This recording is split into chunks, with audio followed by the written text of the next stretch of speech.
at the historic Jackie Robinson Ballpark, and we are joining Jim Jaworski, the general manager and president of the Daytona Tortugas. Jim, wonderful to be with you.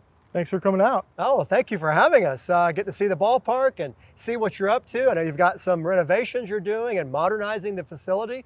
Very exciting time for the Tortugas. All kinds of great stuff, that's for sure. Excellent. Well, I'd like, if we could, to talk a little bit about the players. You know, I think for a lot of your fans and people that could be fans in the future, to understand your relationship with the players and their development and where they go from here, if you will. So I know that the Tortugas have a special relationship as a minor league ball team with the Cincinnati Reds as a major team. So speak to that a little bit and how that relationship plays into the player development. Yeah, it's important, right? And obviously it's what the Reds are looking for their development, to continue to bring players up through their organization, right? And so it's our job to help. And one of the ways that we do that is we'll rent a 15-passenger van to pick players up from their housing and bring them over here to the facility. And then in some cases, bring them back after the game. And that's where our responsibility is, right? If there's a new player that's coming into town, if for whatever reason their housing isn't available, well, then we'll book them a hotel room to make sure that they have what they need to be here. Their job is just that. It's their job, right? And so it's their job to come in here to continue to train, continue to get better, and then to continue to move on in their careers. And so at the end of the day, it's our job to help and assist in that process. Wonderful. We also got some airplanes flying over with the Daytona International Airport, not too far away. You speak of the travel with the players. So how long does a typical player play at the minor league level with a team like the Tortugas? Yeah, it's an interesting mix, right? I mean, you'll have guys who are here for 3 months, or you might have guys who are here for 3 years. A lot of it depends on not only where they are in their individual careers, but then also where the Reds are as an organization, right? Are you a position player that just came out of high school and now this is going to be your first stop in professional baseball? Are you someone who, graduated from, a 4-year university and you got picked up by a team and this is going to be your first stop? So for us in the Reds organization, this is their first stop. It's their first stop in the minor leagues. The Reds have 4 different affiliates that they have throughout their system, and that goes for all major league teams as well. So it really just depends. It depends on where the individual is in their careers, and then also depends on where the organization is as a whole. And then you throw into the mix if a player gets traded to another organization, and not that they start over, but in essence they start over. Where are they in their organization, and what does that look like throughout their careers? So it's definitely an interesting process. I'm glad that I'm able to assist, but I'm also glad I sell tickets and hot dogs too. So it's a good balance. Yeah, well, there's a lot going on there. So I'm sure a lot of people would be curious to know how long, or what percentage of your players at the minor league level go on then to the major leagues? Is there a rough average? It's a pretty small percentage, right? The wall just behind us is what we call our Beach to the Bigs wall, right? And there's 325 players who have been here since the early 1940s and, to present day, who have made their major league debuts, whether that was, with the Reds affiliate or with the Reds system, whether it's with somebody else, maybe they got traded or maybe they got picked up by a different organization.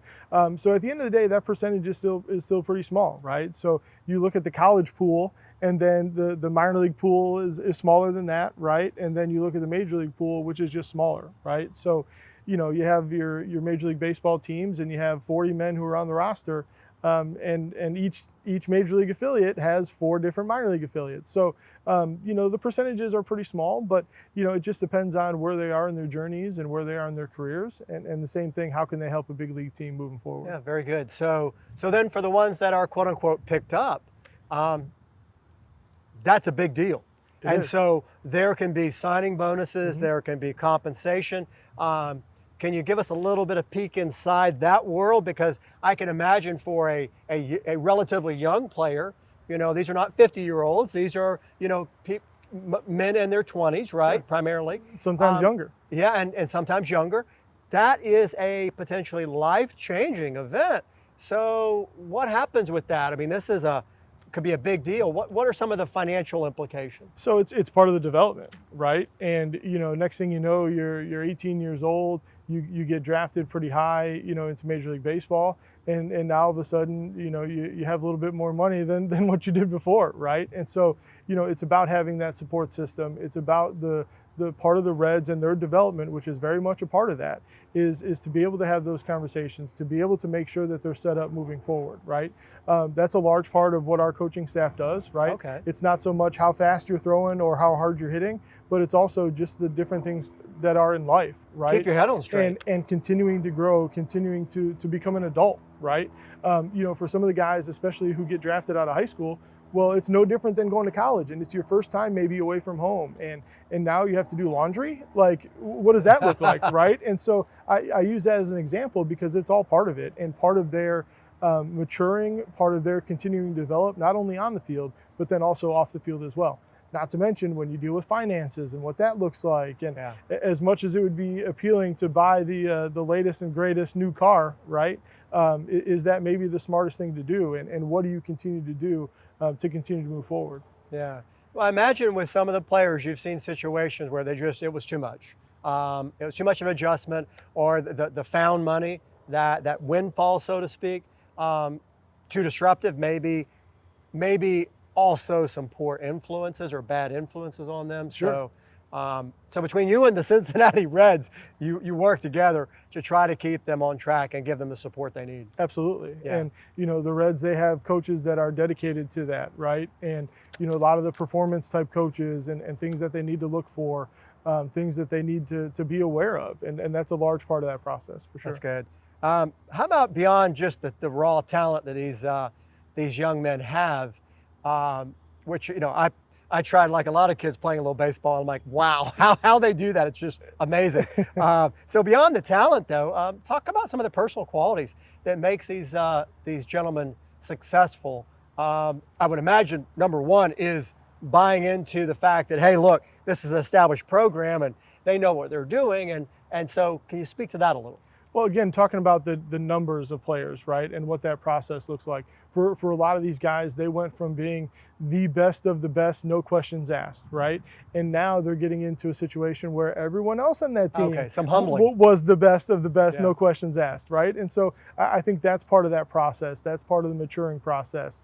It's that work ethic, right? That doesn't change. Just because you're now in professional baseball, the basics still remain the same, and you still need to continue to do what you need to do to continue to develop as much as you possibly can.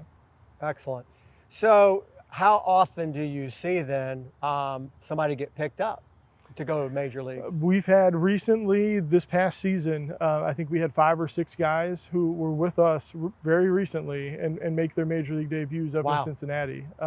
And so again, a large part of it, comes down to what the Cincinnati Reds organization is, where that path is. I've seen, some guys who, were able to figure it out, right, and continue to work to continue to trust the process and end up making their Major League debuts.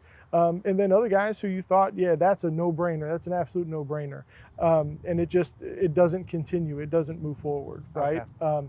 And so again, it's part of that individual to show up every day, and whether you're on a baseball field, whether you're in an office or whatever the case may be, to continue to do as much as you possibly can to be as best as you possibly can. Excellent. Well, great information. We'll look forward to joining you at another opportunity to be in the stands. So thanks, Sounds Jim. great. Glad to be here with you. Thank you.